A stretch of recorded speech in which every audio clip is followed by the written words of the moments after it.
There is a buzz happening in San Diego, especially along our waterways. A feeling we've not had since March of 2020.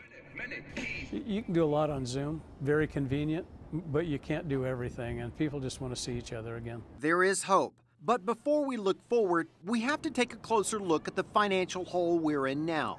Just from your mind and what you know, how bad did it get? Well, it got real bad. Jerry Sanders has seen a lot of ups and downs for this city. As a former chief of police, mayor, and now president and CEO of the San Diego Regional Chamber of Commerce. When you talk to the tourism authority, they say it'll take 5 years to get back to where they were. They wiped out 20 years of gains in just the pandemic. How do we kind of dig out of this hole right now?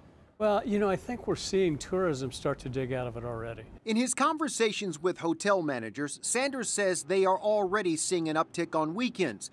But most of those visitors are San Diegans, or people who can drive here from LA and Orange counties and Arizona. In fact, he says the tourism authority is spending about $8 million in ads for those specific regions, knowing most people across the country are still not ready to fly. The second somebody gets back on an airplane and sees that it's safe, even if they mask up on the airplane, then they're going to be willing to start traveling. By the end of summer, you see a lot of people here. But tourism is just one piece of the puzzle. The other is the thousands of jobs supported by a little-known government agency called the Port of San Diego. Its pre-pandemic numbers were a staggering portion of our economy. About $10 billion of economic activity, about 70,000 jobs created just by the Port of San Diego. The Port of San Diego governs everything along the coast for 34 miles, from Shelter Island all the way down to the border.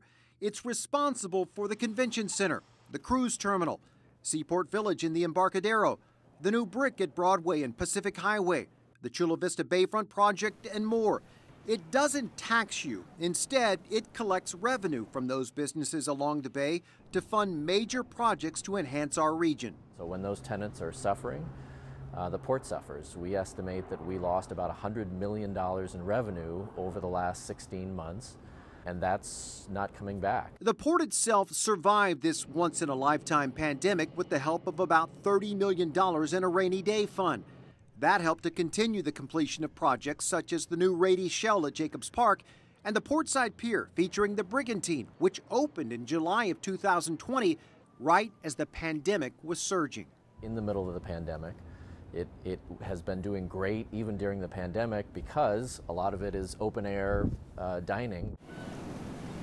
But what's to come is what will allow the port and San Diego to truly get back to normal. Zuchet says the hotel and convention center at the Chula Vista Bayfront will break ground early next year, as well as a significant new hotel project that's on the brink of approval for East Harbor Island. Those two and more would generate millions more in tourism and create hundreds of jobs. Do you think people realize how many jobs the port is responsible for and what it means to this city? There's something about viewing all of this from the bay, and you see the shipyards and the ship repair and the cargo terminals and way beyond, you know, some nice restaurants and a few hotels. It's a huge maritime operation. It's a very significant operation on San Diego Bay, and the Port of San Diego and our 800 tenants are generating a lot of economic activity and jobs.